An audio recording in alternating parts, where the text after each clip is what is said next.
আসসালামু আলাইকুম রহমতুল্লাহি বারাকাতুহু। আজকে আমরা একটা এক্সাম্পল নিয়ে আসলাম। তো এখানে প্রথমে যেটা আমাদেরকে বলছে সেটা হলো কি মূলধন জাতীয় লেনদেনগুলো চিহ্নিত করতে। তো মূলধন জাতীয় লেনদেন বলতে আমরা বুঝি যেগুলো হচ্ছে কি দীর্ঘমেয়াদী সংগঠিত হয় লেনদেনগুলা এবং বড় অঙ্কের অ্যামাউন্ট গুলা বড় অ্যামাউন্টের হয়।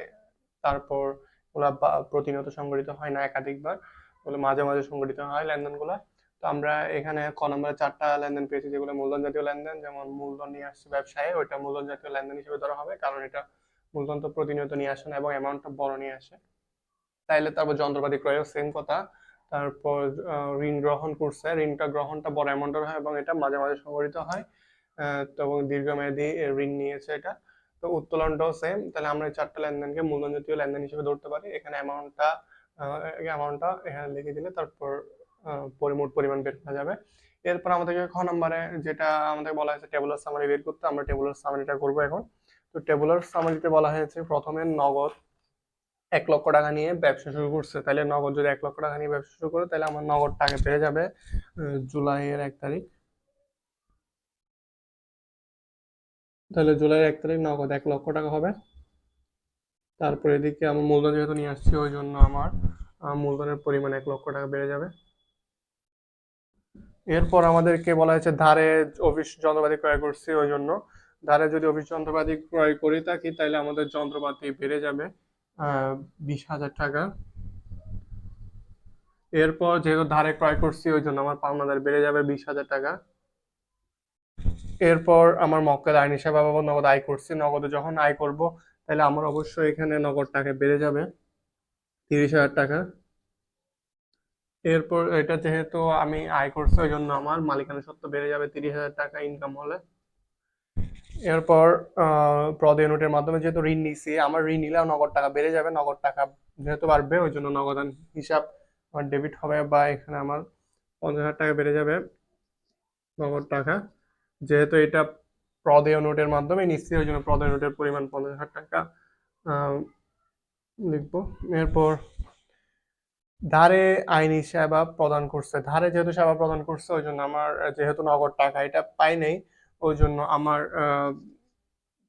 দেনাদার বেড়ে যাবে, যেহেতু এটা ধারে আমি সেবা দিচ্ছি, ওই জন্য আমি ভবিষ্যতে টাকাটা পাবো, এবং যেটা সেবা আয় হিসেবে এখানে মালিকানা সত্ত্ব বেড়ে যাবে। এরপর ব্যক্তিগত প্রয়োজনীয় ব্যবসা থেকে উত্তোলন করলে আমার নগদ টাকা কমে যাবে 2,000 টাকা। এরপর মালিকানা সত্ত্বও কমে যাবে, যেহেতু এটা আমি নগদে তুলে ফেলছি। এরপর সর্বশেষ যেটা আছে, কিছু খরচের পরিমাণ দিছে, যেমন উপযোগ বিল, বেতন এবং ভাড়া, তিনটা একত্র করলে 13,000 টাকা হয়। এগুলো যেহেতু খরচ, ওই জন্য নগদ টাকা যেহেতু যেহেতু যাবে, ওই জন্য নগদ টাকা বেড়ে যাবে। তারপরে এখানে এটা খরচ হিসেবে এটা তিনোটা একসাথে লিখে বলছি আমি, তিনোটা মূলধন হিসেবে কমে যাবে। তো এখানে যোগ বিয়োগ করার পর আমরা কত পাবো, এখানে যোগ বিয়োগ করার পর এখানে আসবে, এইদিকে আসবে 1,65,000 টাকা সম্ভবত, 1,65,000। আর এখানে 20,000 টাকা,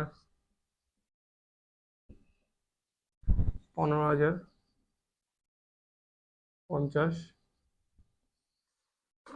তাহলে লাস্টে এখানে আসবে 1,30,000 টাকা।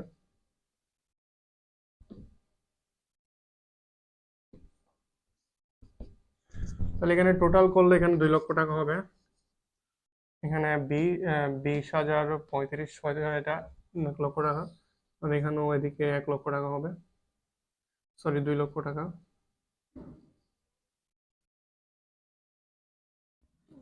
এটা 50,000 টাকা।